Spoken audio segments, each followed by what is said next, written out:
एक खास शख्सियत के साथ मुलाकात।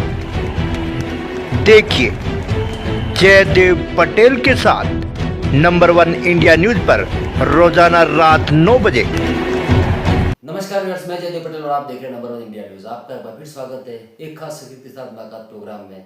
आज हम बात करेंगे पश्चिम बंगाल में आईपीएक के दफ्तर और साथ ही डायरेक्टर के निवास पर जिस प्रकार से ईडी ने कार्रवाई की, उसके बाद कहीं न कहीं टीएमसी द्वारा एक विरोध प्रदर्शन शुरू किया गया जो आज दिल्ली से लेकर कोलकाता तक दिखाई दिया। आगे से क्या मायने, और इसी के साथ साथ में लैंड फॉर जॉब मामले में लालू प्रसाद यादव और उनके परिवार के खिलाफ जो आरोप थे वो कोर्ट ने आज तय कर दिए। इसके बिहार के राजनीति पर कितना कुछ असर दिखाई देगा, इन्हीं तामों तो बात हमारे साथ खास हमारे राजनीतिक विश्लेषक संजय उनियाल। संजय उनियाल जी, आपका बहुत बहुत स्वागत है आज हमारे प्रोग्राम में। संजय उनियाल जी, आपसे मेरा पहला सवाल है कि कल आईपीएक के दफ्तर और साथ ही आईपीएक के डायरेक्टर के निवास पर जिस प्रकार से ईडी ने कार्रवाई की, उसके विरोध में आज टीएमसी द्वारा दिल्ली से लेकर कोलकाता तक विरोध प्रदर्शन किया गया। इसके क्या मायने आप देखते हैं? भाई, एनफोर्समेंट डायरेक्टरेट अगर अपना कार्य कर रहा है तो उसमें हमने देखा है कि लोग गायब हो जाते हैं, वो समन देते रहते हैं तो पहुंचते नहीं है। वो लगातार जो है सेक्शंस में सीआरपीसी के, उस टाइम सीआरपीसी होता था, आईपीसी के सेक्शंस में कोर्ट में जाते हैं कि पेश नहीं हो रहे हैं।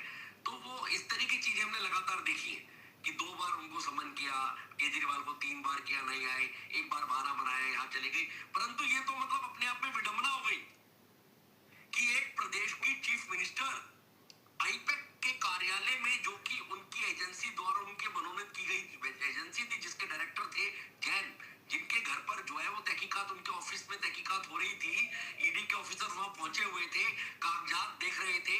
बहुत बड़ा पोल का जो अपने आप में वो स्कैम है, उस स्कैम को, उसकी चेन को जो है कोरिलेट करने के लिए, कोरिलेट करने के लिए अपने तथ्य ला रहे थे, अपने सबूतों को इकट्ठा करने की कोशिश कर रहे थे। तो मोहतरमा टपक जाती है, छोटी मोटी नहीं, chief minister of the state अपने आप, और फाइल को और लैपटॉप को अपने काबू कर लेती है। गुलाबी फाइल और उस रंग की, ऑरेंज रंग की फाइल आप सबने देखी होगी, उसको काबू कर लेती है और वहां से निकल जाती है। ये देखिए कितना खतरनाक बात है। उसमें साक्ष्य है सरकारी ऑफिसर को रोकने का कार्य करने की, जो आज तक के मेरे को लगता है स्वतंत्र भारत के इतिहास में अंग्रेजों के टाइम में भी कभी नहीं हुआ होगा और शायद पूरे ग्लोब में कहीं नहीं हुआ होगा। तो ये विडंबना, मुझे लगता है कि अगर हम ट्रंप को कहते हैं कि ट्रंप फूफा बहुत जबरदस्त जो है वो गड़बड़ कर रहा है, अपने आप में डेयरिंग स्टेप ले रहा है, तो मुझे लगता है कि चाची 420 भी दूर नहीं है। इतना खतरनाक काम करने का, दुस्साहस करने का ये कैसे हो सकता है?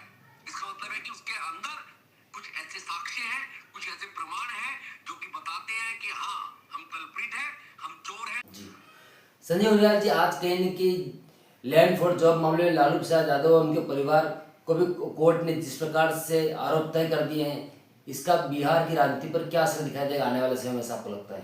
बिहार की राजनीति में ये लोग पहले ही मार्जिनलाइज हो गए, परंतु इस राजनीति का बहुत ज्यादा फर्क पड़ने वाला है वेस्ट बंगाल और टीएमसी के अपने ऊपर।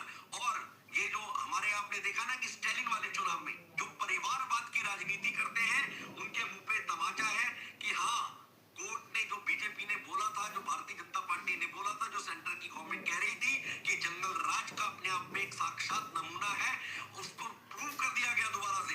आप देखिए, लैंड फॉर रेलवे के लिए लैंड जो थी उसको आपको बदले, कितना खतरनाक था वो। भूसा चारा और घोटाला, उसके अलावा कितने घोटाले आप कर चुके हैं, इतने खतरनाक घोटाले आपने किए, और आपके साथ जब कोर्ट ने कह दिया, आपके डिसाइड कर दिए गए इश्यूज और आपको फ्रेम कर दिया गया चार्जेस आपके अगेंस्ट, प्रूव करता है कि वास्तव में आप कल्प्रिट है, आप चोर है। इसका इलेक्शन पर डेफिनेटली फर्क पड़ने वाला है। जो परिवारवाद की पार्टी है, जो एक ही आदमी के आसपास घूमने वाली पार्टी है, चाहे वो टीएमसी हो, चाहे स्टालिन की पार्टी हो, जो कि तमिलनाडु में इलेक्शंस होने वाले हैं, आप देखेंगे। जी संजय उनियाल जी, आपसे मेरा एक आखिरी सवाल है कि जिस प्रकार से आईपैक की प्रमुख ऑफिस के साथ साथ में उनके निवास पर ईडी द्वारा जो लगातार कार्रवाई की गई, कल उसके बाद से टीएमसी द्वारा विरोध प्रदर्शन भी किया गया, लेकिन इस विरोध प्रदर्शन के बीच में कहीं न कहीं पश्चिम बंगाल के जो गवर्नर है सीवी आनंद बोस, उनको एक ईमेल मिलता है धमकी भरा। आखिर ये क्या संकेत देता है?